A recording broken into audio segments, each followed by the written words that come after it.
Marjorie Taylor Greene is doing her best to put lipstick on the pig of the way this is reflecting on Donald Trump, the midterm results, that is, as we've been discussing, the fact that not only the Republican Party did not do anywhere close as good as they were expected to, and they didn't get that red wave everyone kept talking about, but also that the way election deniers and hardcore MAGA supporters performed reveals the way that America feels generally. Now, too much of America is still on board with that, but generally how America feels about Donald Trump and those who support him.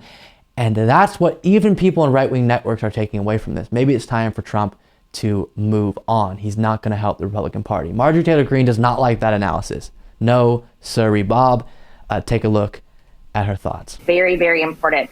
Now, they're trying to blame President Trump today, and I want to tell you how short-sighted and ridiculous that is. It is pathetic. The people that are running out saying, it's Trump's fault. No, that is a lazy, pathetic, wimpy, easy mindset. They just want one thing, and then they want to carry on without doing the hard work, the real changes in the Republican Party and the way we fight the fight. Here's why it's not Trump's fault. Trump has been being politically persecuted for the past 2 years now, ever since January 6th. He went out and did 30 Save America rallies all over the country. He endorsed something like 285 candidates. He held over 50 fundraisers, helped raise over $350 million for all these public taxations. President Trump isn't the problem. President Trump is doing everything he can to help Republicans across this country and help Republicans win while he is being politically persecuted worse than any human being in our country's history. That's the real truth. People that want politically persecuted more than anyone in our country's history. Please. So that was awesome because she said a whole lot of words while saying nothing. This was her response. The reason why Trump is not to blame for people he supported and an ideology that he birthed doing very poorly in last night's election is because he's been politically persecuted and he campaigned for them. What? That doesn't make any sense. I'm really curious if you're watching that. Are you, and you're a Marjorie Greene fan? Are you nodding your head? Totally. That has no connection. Actually, it has some connection. You said that he campaigned for all these people. Exactly. And it didn't work. So, number one, him being politically persecuted in your mind or being held accountable for things he's done wrong, plus campaigning a lot.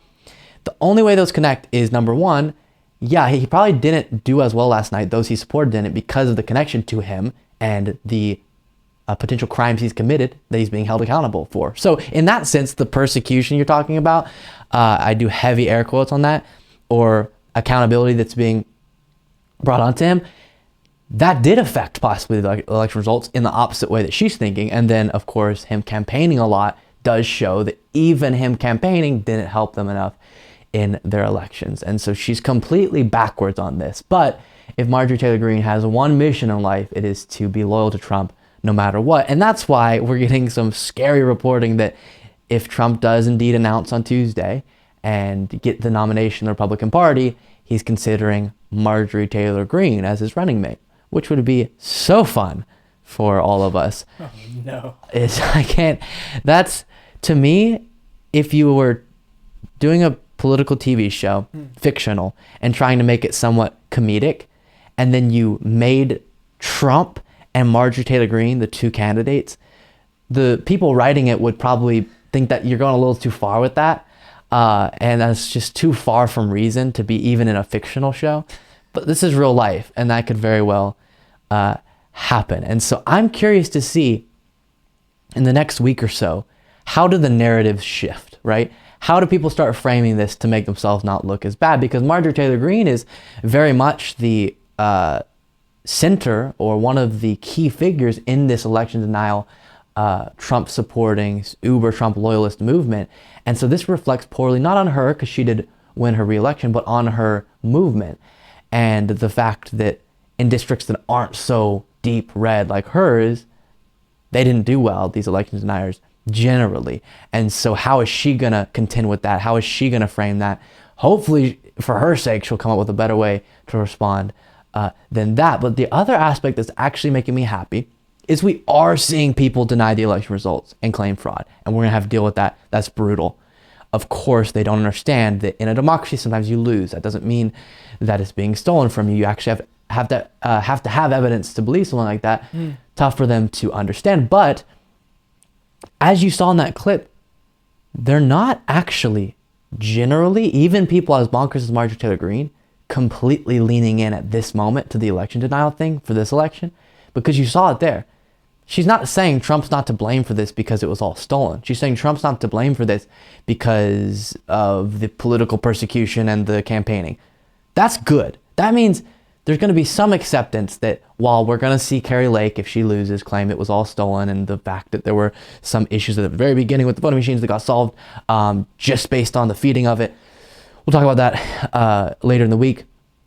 They're going to claim the Arizona election was stolen 100%. But when you see across the entire nation a similar trend of Republicans not doing as well as expected, it's a little bit difficult. It's a little bit difficult. And so I think they're actually going to accept a little bit the loss, some of them. And Marjorie Taylor Greene there seems to be a little bit more accepting at least that there's something to be blamed about. And she's just saying, don't blame Trump for it in an interesting manner. Thank you so much for watching. If you want to be a part of what makes this show possible, plus get access to the full video version of the show hours before any of the clips are uploaded to YouTube, plus get access to an extra full show every Saturday that only members can see, you can do so by going to patreon.com/Luke Beasley. That's patreon.com/Luke Beasley, and there is a link in the description.